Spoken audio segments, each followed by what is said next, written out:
Police মন্ত্রী হিসেবে আপনি কাকে দেখতে চাইছেন? আমি তো আগের দিনই বলেছি, আবার বলছি যে এই মুহূর্তে রাজ্যের পুলিশ মন্ত্রী হিসাবে এবং রাজ্যের যে মন্ত্রিসভা আছেন মুখ্যমন্ত্রী নেতৃত্বে চলুক। আগামী নির্বাচনও মুখ্যমন্ত্রী এবং অভিষেক বন্দ্যোপাধ্যায়ের নেতৃত্বে ইলেকশনে আমরা লড়ব এবং সেই সঙ্গে মুখ্যমন্ত্রী চতুর্থবারের জন্য আবার মুখ্যমন্ত্রী হন, কিন্তু তার ডেপুটি হিসাবে অভিষেক বন্দ্যোপাধ্যায়ের অভিষেক হওয়া দাবি আমি রেখেছি এবং সেই সঙ্গে পুলিশ মন্ত্রীও অভিষেক বন্দ্যোপাধ্যায়কে চেয়েছি। ভারতবর্ষের বলিষ্ঠ নেতৃত্বে ইন্দিরা গান্ধী নিশ্চিতভাবে ছিলেন।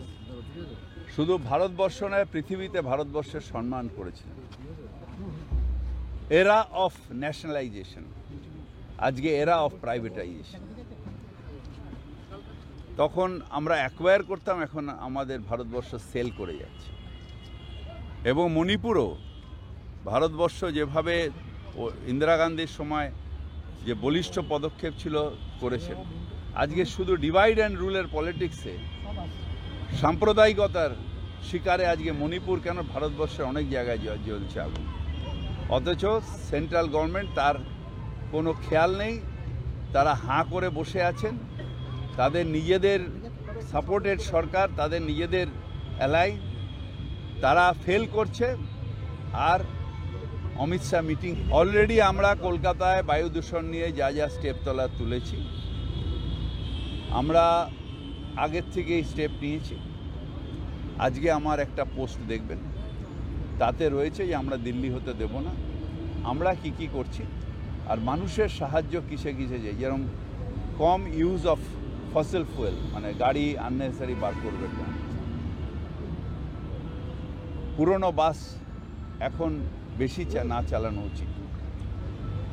বাড়িতে রিপেয়ার করতে গেলে অন্তত কভার করে রিপেয়ার করুন।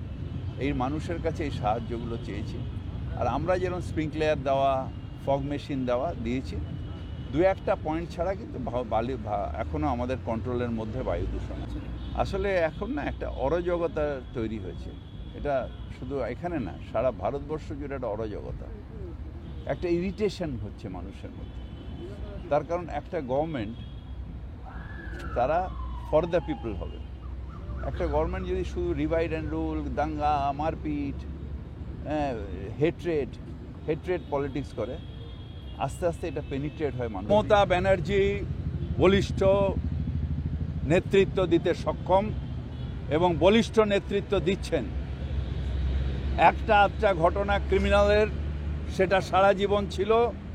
যখন বুদ্ধবাবু পুলিশ মন্ত্রী ছিল তখনও ছিল, যখন জ্যোতিবাবু ছিলেন তখনও ছিলেন, যখন সিদ্ধার্থ রায়ের সময় চলে। কিন্তু সেফেস্ট সিটি অফ ইন্ডিয়া এটা মমতা বন্দ্যোপাধ্যায়ের সময় ভারতবর্ষ পেয়েছে এনজিবিটি রিপোর্টে, অর্থাৎ সেন্ট্রাল গভর্নমেন্টের রিপোর্টে। Mamata Banerjee is capable of ডিভিং বলিষ্ঠ নেতৃত্ব যাকে বলে, সে নেতৃত্ব দিতে সক্ষম। কাউকে এটা নিয়ে মাথা ঘামাতে হবে না। আমি অভিষেকের ব্যাপারে জানবো না, কারণ বলবো না, তার কারণ হচ্ছে অভিষেক আমাদের সন্তান, ঠিক টাইমের সেগুলো আসবে। কিন্তু Mamata Banerjee is capable of doing everything. আমরা মমতা ব্যানার্জির ছবি লাগিয়ে জিতি। যারা বড় বড় কথা বলে না, তাদের বলবো যে মমতা ব্যানার্জির ছবিটা সরিয়ে দিয়ে একটা